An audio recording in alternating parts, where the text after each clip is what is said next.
Capítulo 3. Crecer por la oración. La oración es todo. La oración es la llave maestra para todo, la herramienta principal de Dios. Todo lo que Él hace lo realiza con una sola llave, la oración. La oración consiste en disfrutar del Señor y que Él disfrute con nosotros. Al ver a Jesús orando en los evangelios, uno se da cuenta de lo importante que es la oración en su vida.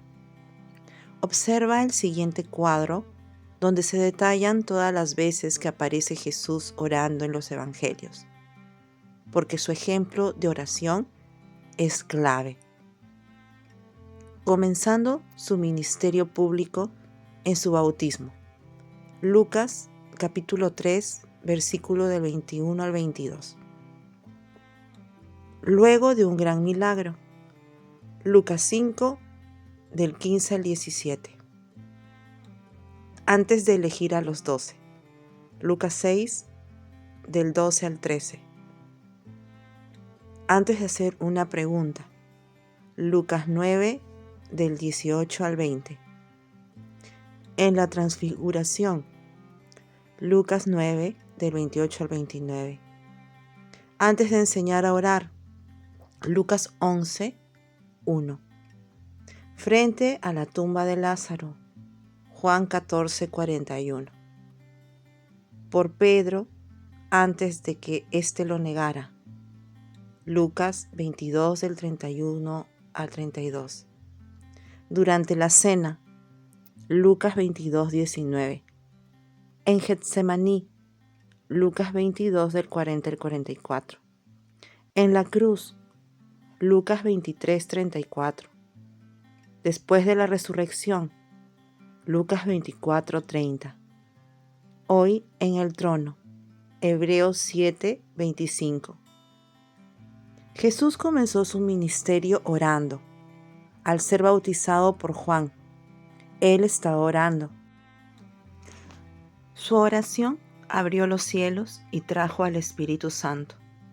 Por eso, antes de comenzar cualquier actividad, debemos orar, ya que la oración abre el cielo y hace que el Espíritu Santo descienda sobre nuestra vida.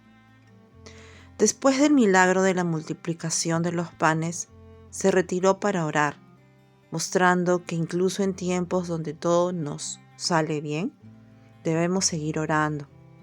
Si estamos bendecidos, sigamos orando y digamos, gracias Señor, porque me has bendecido. No esperes a tener el próximo problema para orar. Antes de seleccionar a los 12 apóstoles, pasó toda la noche en oración, destacando la importancia de buscar la guía de Dios en decisiones significativas. Jesús no solo oraba cuando aparecía un problema, Él vivía en oración. Antes de tomar una decisión importante, antes de elegir un camino, ora. Los problemas iban surgiendo, pero Jesús seguía orando. Antes de hacer una pregunta, Jesús oró. Después de orar, preguntó, ¿quién dice la gente que soy yo? Uno respondió que era el Bautista. Otros dijeron que era Elías. Y Pedro dijo, tú eres el Cristo, el Hijo del Dios viviente. Jesús había orado antes de preguntar, lo que abrió la revelación de la respuesta. Oremos por la respuesta y por la persona a quien le preguntaremos. La oración trae la revelación del Señor. En la transfiguración, Jesús subió al monte y comenzó a orar. Su oración liberó la gloria del Señor en nuestras vidas, porque cuando oramos, nuestro rostro brilla, ya que su presencia nos ilumina. Antes de enseñar a sus discípulos, Jesús también se apartó para orar. Al regresar, los discípulos le pidieron, Señor, enséñanos a orar. ¿Por qué le pidieron esto? Porque Jesús ya había orado para que ellos le hicieran esa petición. Cuando nosotros oramos, también tocamos la vida de los demás. Frente a la tumba de Lázaro, Jesús oró y expresó: Padre, gracias, porque tú siempre me escuchas. Luego gritó, y el muerto salió resucitado y en victoria. Antes de que Pedro lo negara, Jesús le explicó: Pedro, Satanás ha pedido para zarandearte, pero yo he rogado por ti para que tu fe no falle. Jesús oró también durante la última cena, en el Getsemaní y en la cruz del Calvario. En la cruz oró: Padre, perdónalos porque no saben lo que hacen. Y, Padre, en tus manos encomiendo mi espíritu. Después de su resurrección, Jesús también oró. Y Hebreos 7:25 nos dice que hoy Él está sentado en el trono, orando por nosotros. Todos tenemos un intercesor celestial que ora por nosotros. Y el Padre siempre le responde: Aleluya. El Señor empezó y terminó su ministerio orando. Uno con el Señor. El deseo de Dios es darnos crecimiento, que Cristo crezca en nosotros, como ya hemos visto. Ahora bien, ¿qué no es crecer? En primer lugar, no es tener dones. Puedes tener el don de profecía o el de sanidad, pero estos no implican crecimiento. En segundo lugar, tampoco lo es el servicio. Alguien puede servir en muchas áreas en la iglesia, lo cual no significa que haya crecido. En tercer lugar, tampoco se relaciona con las bendiciones materiales. Tener riqueza o prosperidad no implica conocer a Jesús. En cuarto lugar, crecer no implica haber mejorado el carácter. Tal vez digas: antes era malhumorado, pero ya no. Pero eso también se logra con un curso de autoayuda o con una terapia psicológica. En quinto lugar, los milagros no son sinónimo de crecimiento. Cuando Jesús resucitó, se les apareció a 500 personas. Sin embargo, cuando los envió a orar para que viniera el Espíritu Santo, solo 120 estaban en el aposento. ¿Dónde estaban los otros 380 que vieron que había vuelto a la vida? No lo sabemos, ni siquiera ver a Cristo resucitado produce crecimiento.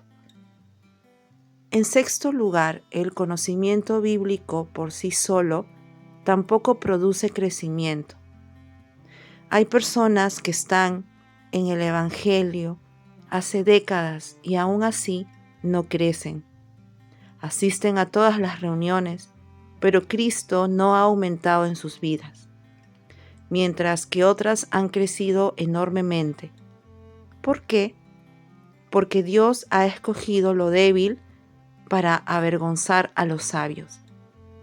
Entonces, el crecimiento no está en los dones, ni en las bendiciones materiales, ni en el servicio, ni en las emociones, ni en caerse al piso y temblar, ni en el conocimiento. Hay quienes conocen la Biblia de comienzo a fin, pero no han cambiado su vida. De ninguna manera estoy diciendo que Dios no nos va a dar dones o discernimiento, pero eso no es crecimiento. Cuando los magos llegaron al templo de Herodes buscando al Mesías, los fariseos dijeron que el Cristo nacería en Belén. Ellos conocían la Escritura, pero no fueron a Belén con los magos. Si descubrieras que el Mesías va a nacer en Belén, ¿no viajarías hasta allí? Los fariseos sabían mucho, tenían conocimiento, pero su vida no cambió. Entonces, ¿qué significa crecer? Crecer es que Cristo gane terreno en nuestra vida, que se forje en nuestro ser. Es hacer todo siendo uno con Cristo. La mejor definición es esta: crecer es hacer todo siendo uno con Cristo. Crecer significa hacer todo, absolutamente todo, siendo uno con el Señor. Crecer es buscarlo, adorarlo, amarlo y anhelar que Él gane terreno en cada área de nuestra vida, que ocupe cada habitación de nuestro ser. Crecer es que Cristo aumente en nosotros, de modo que hagamos todo, todos los días, siendo uno con Él. Es como cuando le echas limón al té. Al principio echas un poquito y el té apenas tiene sabor a limón, pero si le agregas más y más limón, el té va tomando ese sabor hasta que, en lugar de té, te queda una infusión de limón. Lo mismo sucede con Cristo. Al principio hay un poco de Él en nuestra vida, pero luego, cuando nuestra oración es: Señor, dame más de Cristo, que crezca en mí y gane territorio en cada rincón de mi vida, Él empieza a crecer en nuestro interior. ¿Cómo crecemos? Aumentando nuestras experiencias con Cristo.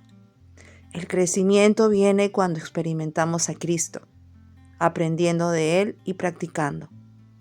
Recibimos de Cristo, lo experimentamos en la vida diaria, aprendemos de Él y practicamos. Aprender sin poner en práctica es como conocer cómo colocar los dedos para que suene un do mayor y nunca tocarlo. El crecimiento es el aumento de experiencia con Él. Si permitimos que Cristo se involucre en cada área de nuestra vida, Él irá ocupando terreno en nuestra vida. Él quiere estar presente en cada área, en casa, en el trabajo, en las relaciones, en nuestras palabras, en todo. Veamos un ejemplo cotidiano mientras miras televisión. Sin querer, te sumerges en pensamientos negativos sobre el país. En ese momento, Dios te muestra: en esta área no creciste. Yo no crecí todavía en tu mirada, en tu modo de ver las cosas. Cuando miras el noticiero, tu mirada todavía sigue funcionando de acuerdo al viejo hombre. Aún somos té sin limón, pero el Señor está creciendo en nosotros. Crecer es experimentarlo a Él en cada aspecto de nuestra vida. Cuando Cristo crece en nuestra manera de hablar, entonces nuestras palabras lo exaltan. Cuando crece en nuestro hogar, su voz es la que se escucha en casa. En cada área, Él va tomando lugar hasta que todos los días Cristo está presente y su presencia va aumentando en nosotros. Esto es lo que Dios anhela para nosotros, que en cada situación acudamos a Él y digamos: Señor, acá soy uno contigo. Si tomas el colectivo y le dices: Señor, te adoro, este lugar es tuyo, Cristo crece en ese viaje. Si al hablar con alguien le pides una palabra para esa persona, Cristo se manifiesta en esa conversación y aumenta en tus relaciones interpersonales. Así, cada área se va llenando de Cristo y eso trae el crecimiento. Cuando nos levantamos cada mañana y declaramos: Señor, este día es tuyo, Él empieza a crecer en nuestro despertar y toma el control. Observa cómo lo explica Pablo.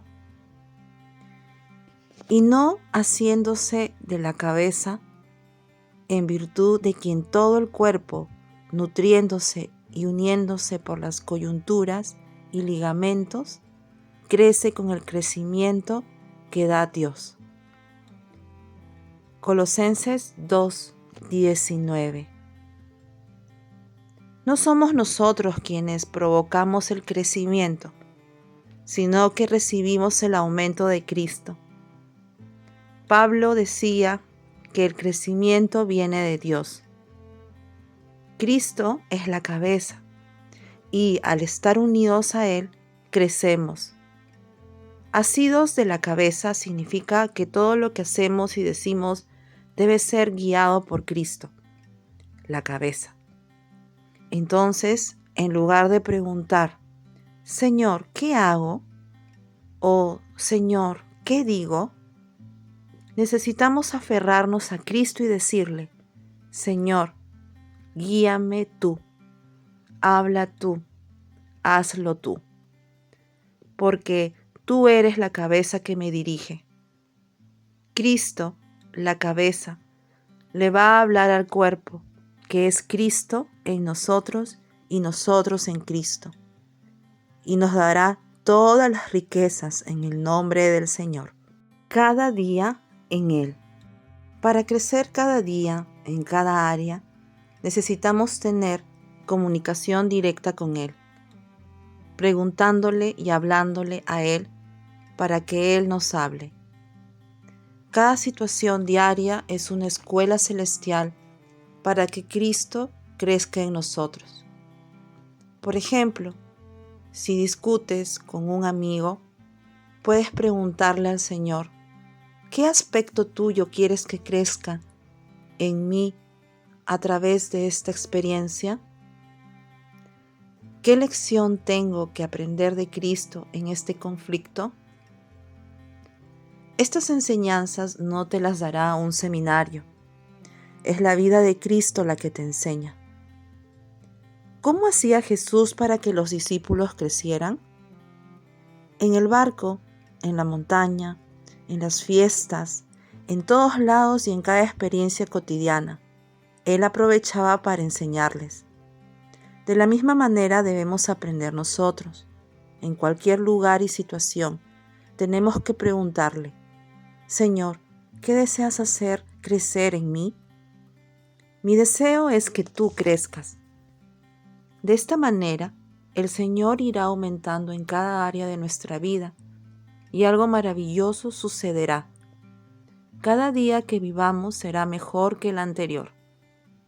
Él nos llevará de gloria en gloria, de poder en poder, de victoria en victoria.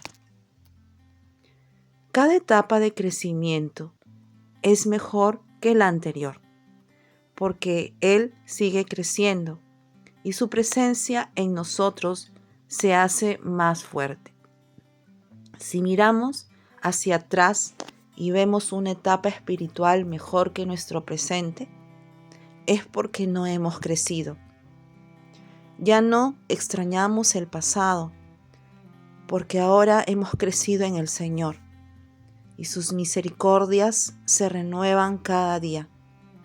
Cuando miramos nuestra vida actual, podemos decir, sí, fue hermoso cuando me convertí, fue glorioso cuando viví tal o cual experiencia, pero mi presente en Cristo es más grande que todo lo anterior. Si nuestro presente es mayor que el pasado, entonces hemos crecido, porque Él prometió darnos siempre más. Cuando crecemos, nuestro hoy se vuelve más pleno en Cristo. No solo nos parece que nuestras experiencias pasadas fueron superficiales en comparación con las actuales, sino que al mirarnos a nosotros mismos, notamos el cambio. Ahora tenemos una acumulación de experiencias, porque crecer es experimentar al Señor en cada área de nuestra vida. Vamos juntando experiencia tras experiencia y cada experiencia es Cristo que se expresa. Al principio puede ser que tengamos solo unas pocas experiencias, quizá la de la conversión o algún momento en que el Señor nos levantó o nos salvó en un accidente. Pero con el tiempo es necesario que vayamos acumulando más testimonios y vivencias en Cristo, para no quedarnos repitiendo lo mismo, porque esto muestra que no hay un ensanchamiento, que no estamos buscando cosas nuevas de Cristo. ¿Recuerdas cómo se encontró Pedro con Jesús? El Señor lo miró y le dijo: Tú te llamas Simón, hijo de Jonás, pero te cambio el nombre, ahora te llamaré Roca. Qué impactante cuando Dios nos da un nuevo nombre. ¿Y qué hizo Pedro en ese momento tan importante? Aunque parece imposible, se fue a pescar. Así somos nosotros también. Recibimos una palabra, lloramos, nos quebrantamos y después volvemos a nuestras actividades sin permitirle al Señor que complete su obra en nosotros. Esta es la razón por la que a veces el Señor me dice: no ores para que se le solucionen los problemas, porque no van a venir más. El Señor puede darnos el milagro, pero no el crecimiento. El crecimiento lo da buscarlo a Él para que Cristo aumente paso a paso y día a día. Jesús, sabiendo esto, volvió a buscar a Pedro en su actividad y le dio un milagro. Le multiplicó los peces y lo llamó nuevamente: sígueme. Pedro lo siguió. Un tiempo después, cuando Jesús le preguntó quién era él, Pedro respondió: Tú eres el Cristo, el Hijo de Dios viviente. Jesús lo felicitó, pero no mucho después, Pedro le pidió a Jesús que no fuera a la cruz. Fue entonces cuando el Señor tuvo que responderle: Apártate de mí, Satanás. Luego, cuando Jesús le quiso lavar los pies, Pedro exclamó: De ninguna manera dejaré que tú me laves los pies a mí.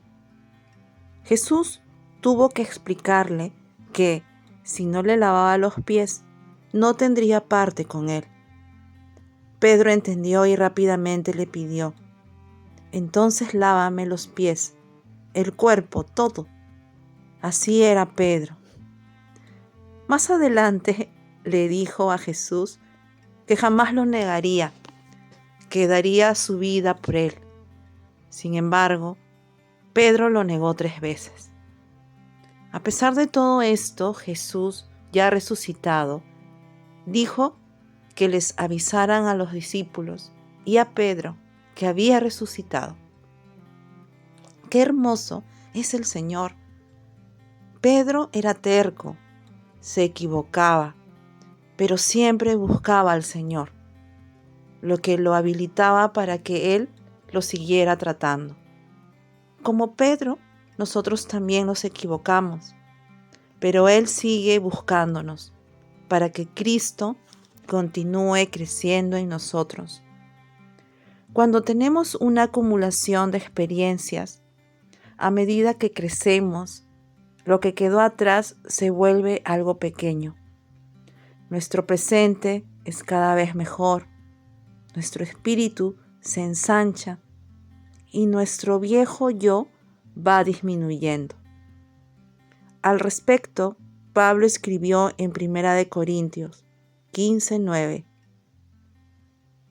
año 53 después de Cristo: Yo soy el más pequeño de los apóstoles. Unos años después, en Efesios 3:8, en el año 62 después de Cristo, afirmó: Yo soy menos que el más pequeño de todos los santos. Como vemos, ya no se comparaba con los apóstoles, sino con todos los santos. Finalmente, en 1 Timoteo 1:15, en el año 65 después de Cristo, escribió: Cristo vino a salvar a los pecadores, de los cuales yo soy el primero. Pablo ya no se medía con los apóstoles ni con los santos, sino con toda la humanidad, reconociéndose como el primero de los pecadores. Esto muestra que a medida que Cristo crecía en él, Pablo se consideraba cada vez más pequeño. Observa las fechas. ¿En qué años se escribieron estos libros? Corintios se escribió en el 53 después de Cristo y Efesios en el 62 después de Cristo. En 9 años, Pablo ya había decrecido y Cristo había aumentado. Y en el año 65 después de Cristo, Pablo declaró: de todos los pecadores, yo soy el primero. Pasados 3 años, Pablo había disminuido y Cristo había crecido aún más. Para el apóstol ya no había nada valioso en su viejo yo, pues Cristo era todo para él.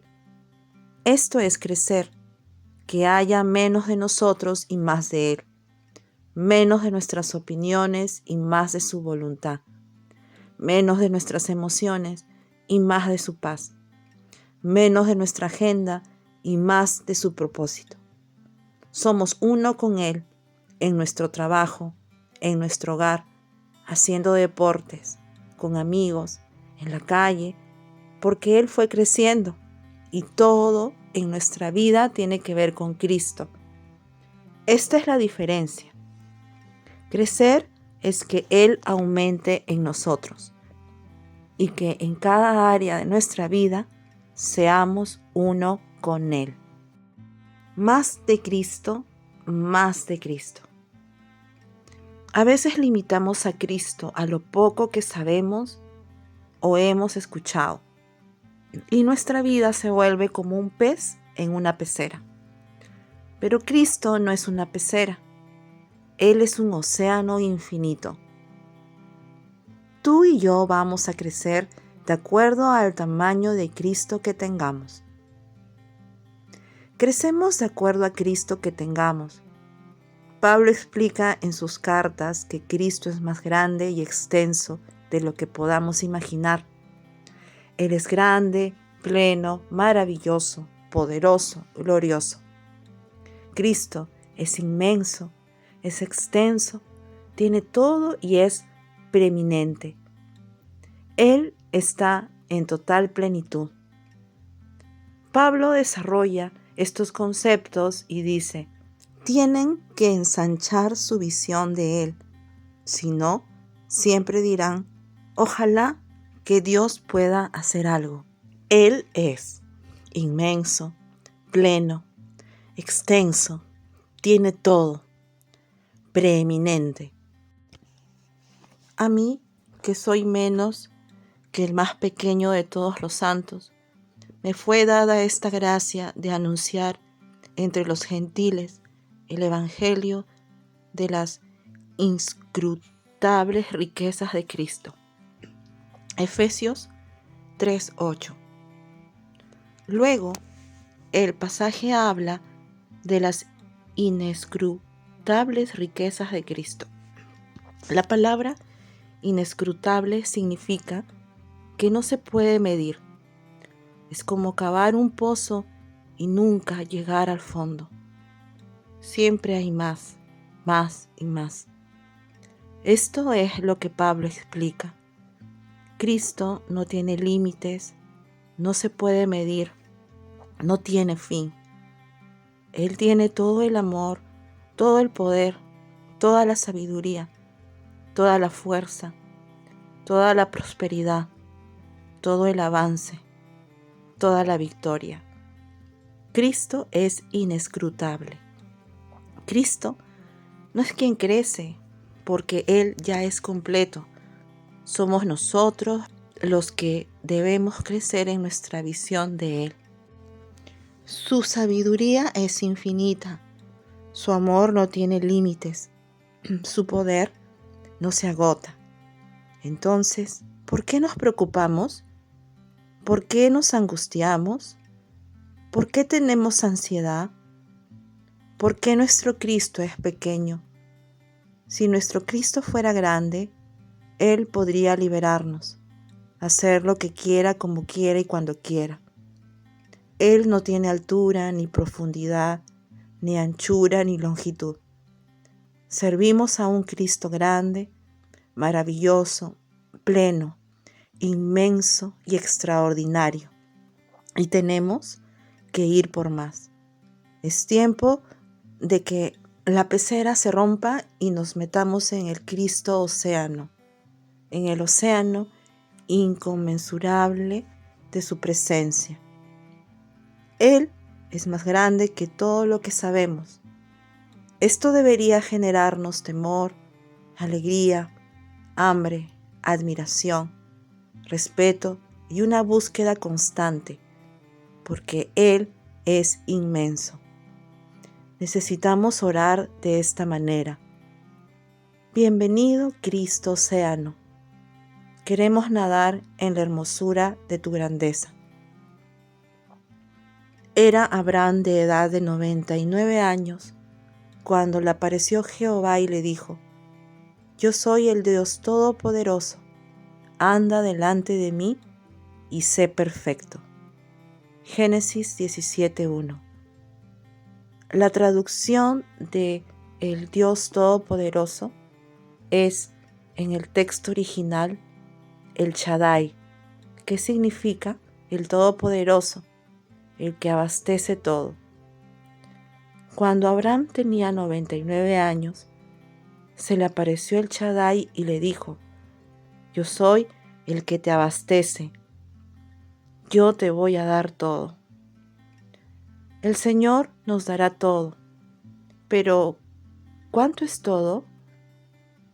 Para responder esta pregunta, te propongo que imagines que conoces a alguien rico, una persona que es multimillonaria, dueña de riquezas de todo tipo, mientras que tú no posees ni un centavo.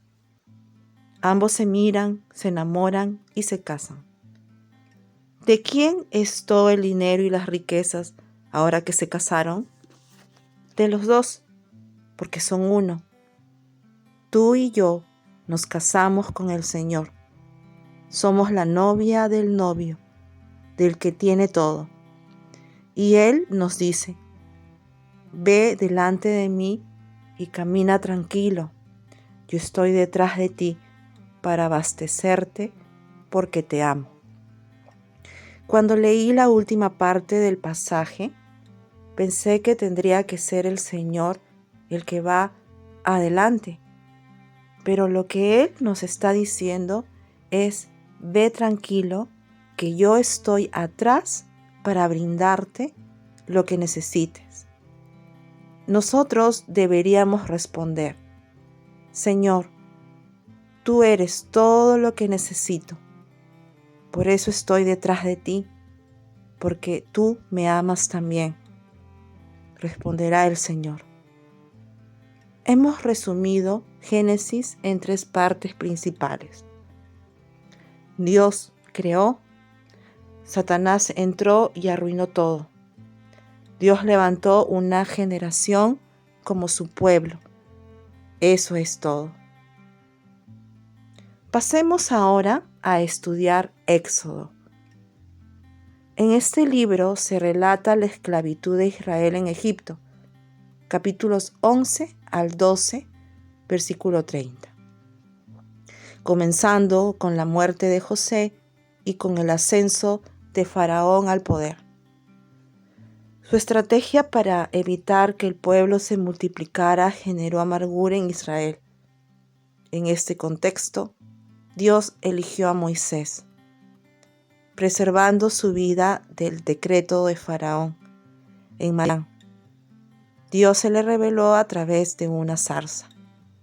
Posteriormente, enfrentó a Faraón, aunque al principio se resistió. Fue capacitado por Dios y finalmente obedeció al Señor. Acto seguido llegaron las 10 plagas: agua convertida en sangre, ranas, piojos, moscas, peste, úlceras, granizo, langostas, tinieblas, muerte de los primogénitos. Más tarde vinieron las Pascuas y las hierbas amargas, y posteriormente Israel en el desierto. Todo primogénito de Egipto murió, y así Israel cruzó el Mar Rojo. Entonces Israel salió de Egipto, cruzó el Mar Rojo y fue por el desierto. Pero, ¿cuál es la panorámica de este libro? Veamos. A. Israel en Egipto, del capítulo 1 al capítulo 12 de Éxodo. 1. Esclavitud en Egipto. Empieza cuando muere José y sube al poder el nuevo faraón. Fue estrategia de faraón para que el pueblo no se multiplicara. Se manifiesta por la imposición de carga, provoca amargura. 2. Dios elige a Moisés, preservando su vida del decreto de Faraón, cuidando su vida en Madián. Se revela en Madián por medio de una zarza. 3. Dios envía a Moisés ante el Faraón. Moisés tuvo resistencia. Fue capacitado Moisés por Dios. Obediencia de Moisés a la orden de Dios. 4. Las plagas azotan a Egipto.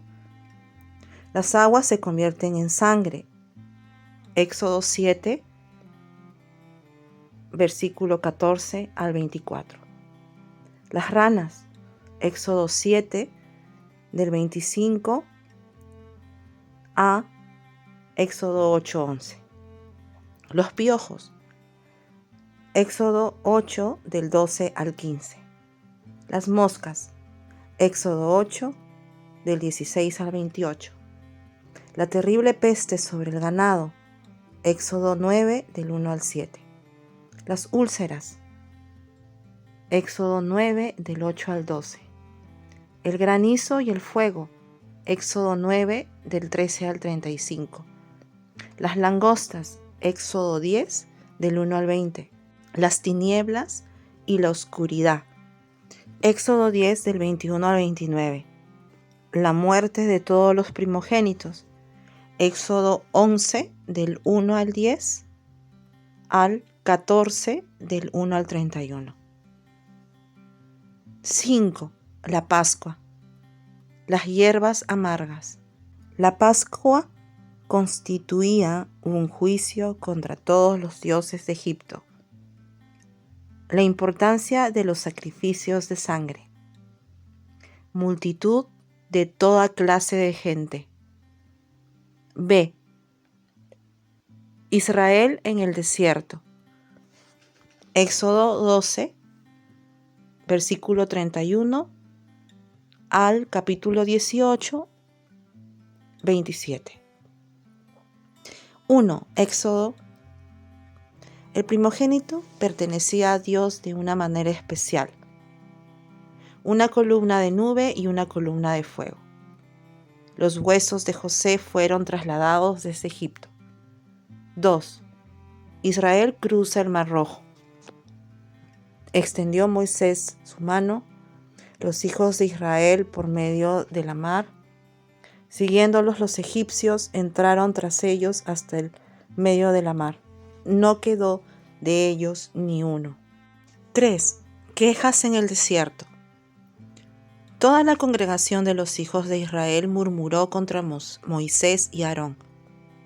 Ojalá hubiéramos muerto por mano de Jehová en la tierra de Egipto. Venida la tarde, subieron codornices que cubrieron el real. C. Israel en el Sinaí. Éxodo 19, versículo 1 al capítulo 40, versículo 38. 1. Entrega de la ley. Yo soy Jehová tu Dios. No tendrás dioses ajenos delante de mí.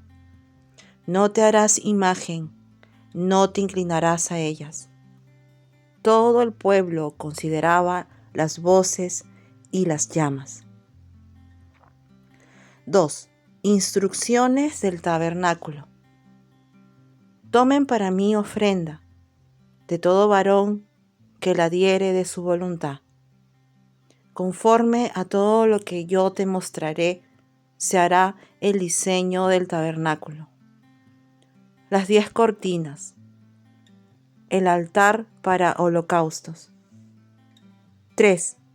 Quebrantamiento de la ley. Formó con buril e hizo de ello un becerro de fundición. Israel, estos son tus dioses, que te sacaron de la tierra de Egipto.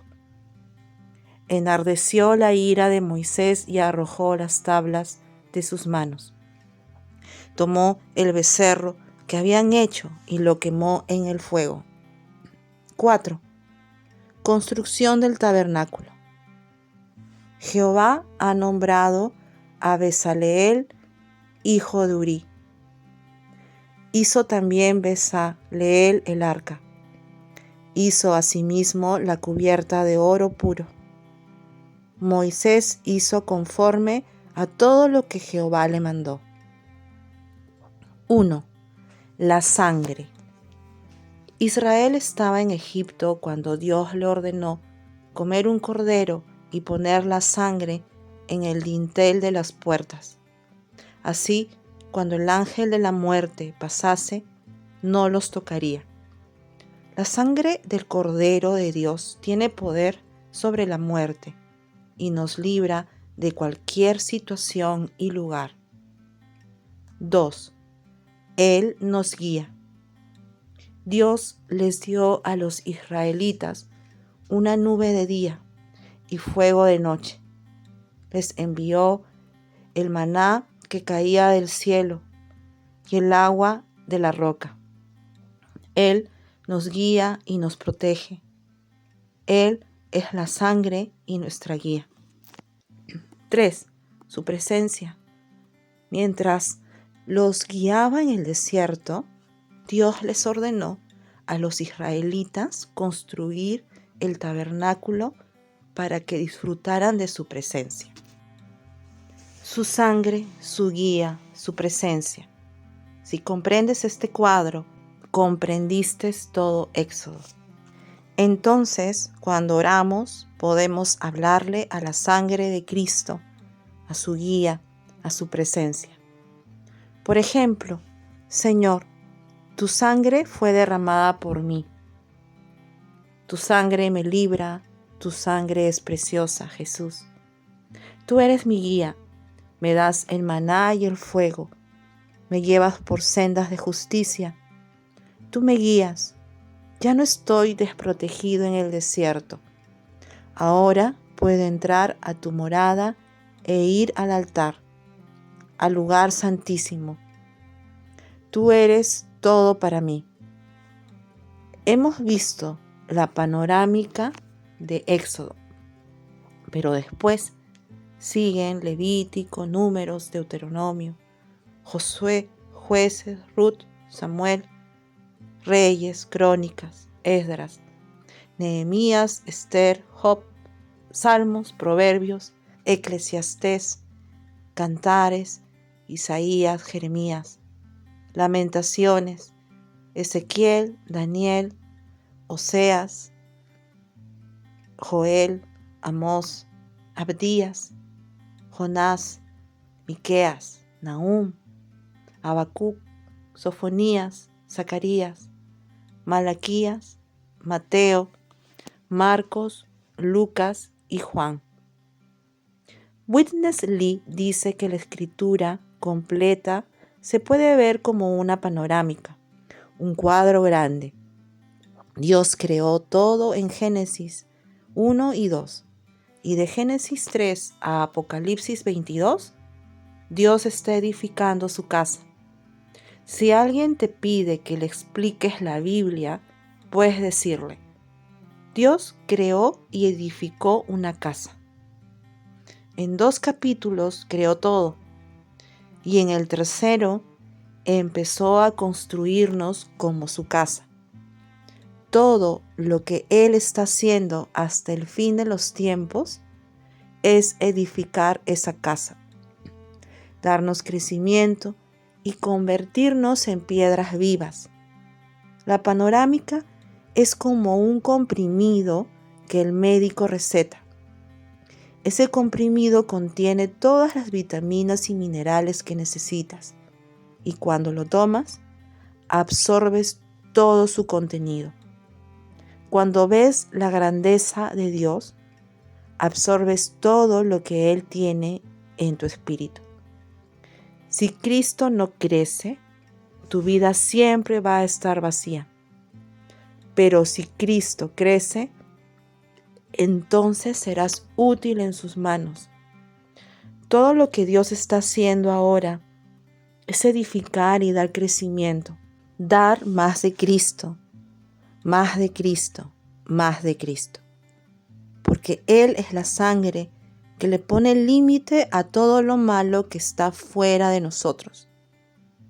Pero también es nuestra guía, el maná, el agua de la roca, el viento fresco, la nube. Él es quien nos creó la casa, la morada. Pero el secreto final está en el siguiente versículo. A los hambrientos colmó de bienes y a los ricos envió vacíos. Lucas 1:53. A los ricos que expresan, yo ya tengo de Cristo, yo ya sé, así que voy a la reunión, cumplo y me voy, Dios les dice, muy bien, sigue de largo porque ya sabes todo. Pero a los hambrientos, Él les da abundancia de paz. Bienaventurados los pobres, los hambrientos en espíritu, porque a esos los voy a bendecir, afirma la Escritura. En una oportunidad, Watchman Nee le preguntó a una hermana inglesa que era misionera en China, hermana, ¿por qué tiene tanto de Dios, tantas experiencias profundas y quien habla con usted toca la vida de Cristo? ¿Por qué? Ella respondió, no lo sé, pero lo que sí sé es que tengo hambre de Él. Ese anhelo, esa hambre, marca nuestro nivel de crecimiento. Poca hambre nos alcanza para una reunión. Algo de hambre para 2 reuniones por semana. Sin embargo, cuando entramos en el hambre celestial, comemos, nos saciamos y sucede un milagro. Estamos satisfechos, pero tenemos más hambre.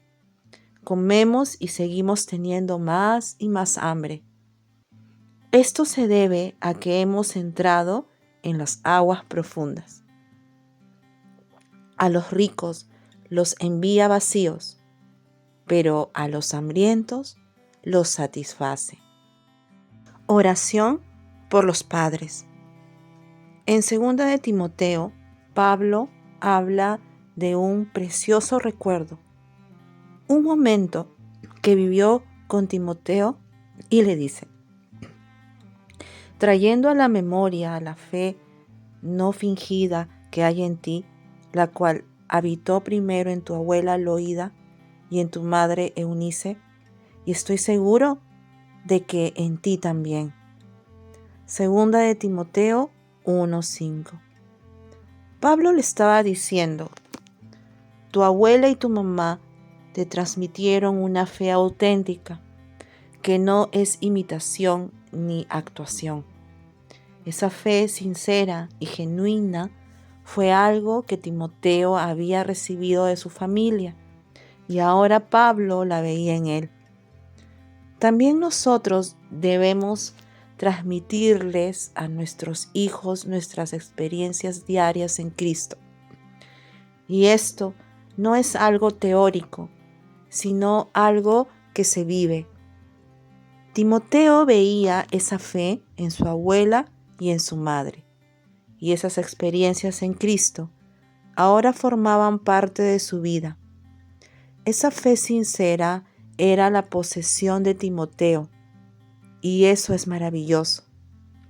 Si tuvieras que transmitirles a tus hijos tu experiencia en Cristo, ¿qué les transmitirías? ¿Qué sería lo más importante que podrías dejarles como herencia acerca de Cristo?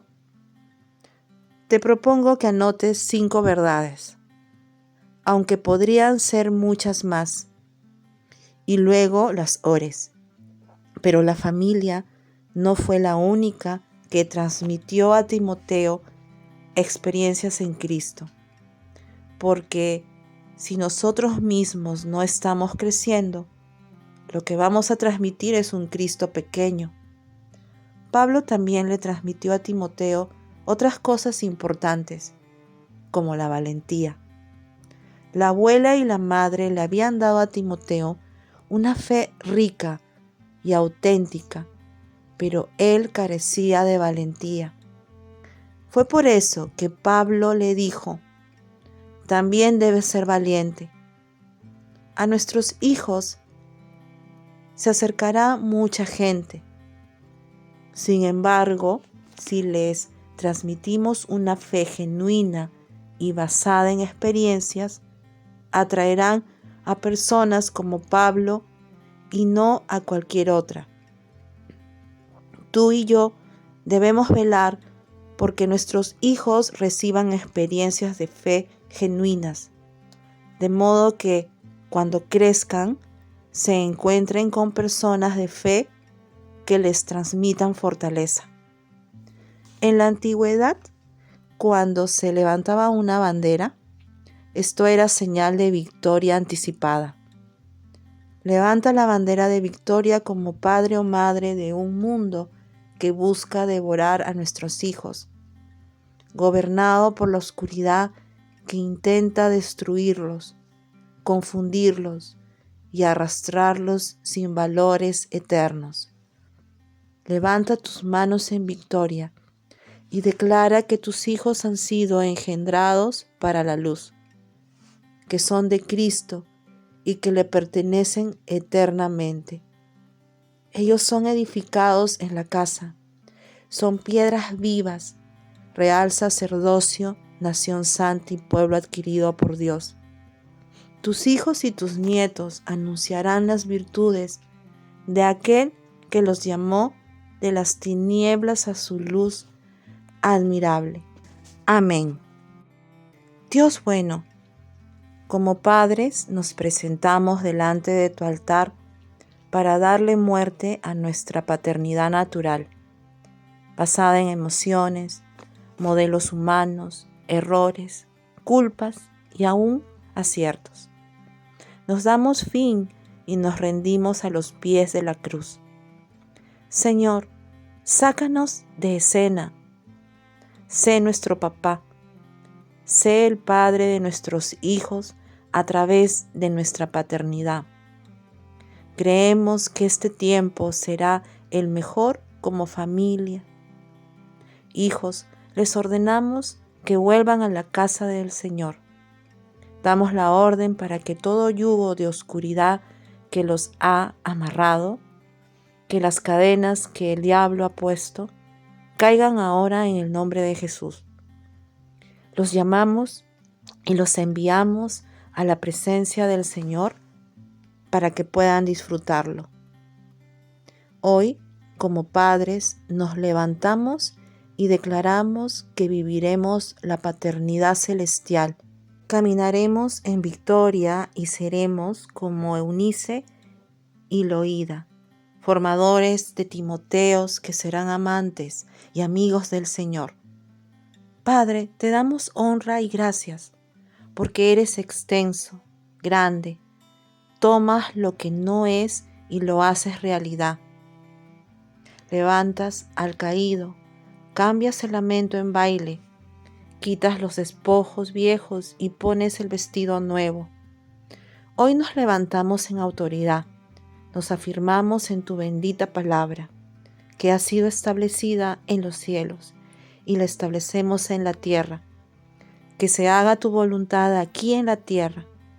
Caminaremos y no nos cansaremos, correremos y no nos fatigaremos, y levantaremos alas como las águilas. Hoy, como padres, madres e incluso abuelos y abuelas, estamos declarando que hecho está, porque oramos en el bendito y eterno nombre, en el nombre sobre todo nombre, el nombre de Jesús. Amén.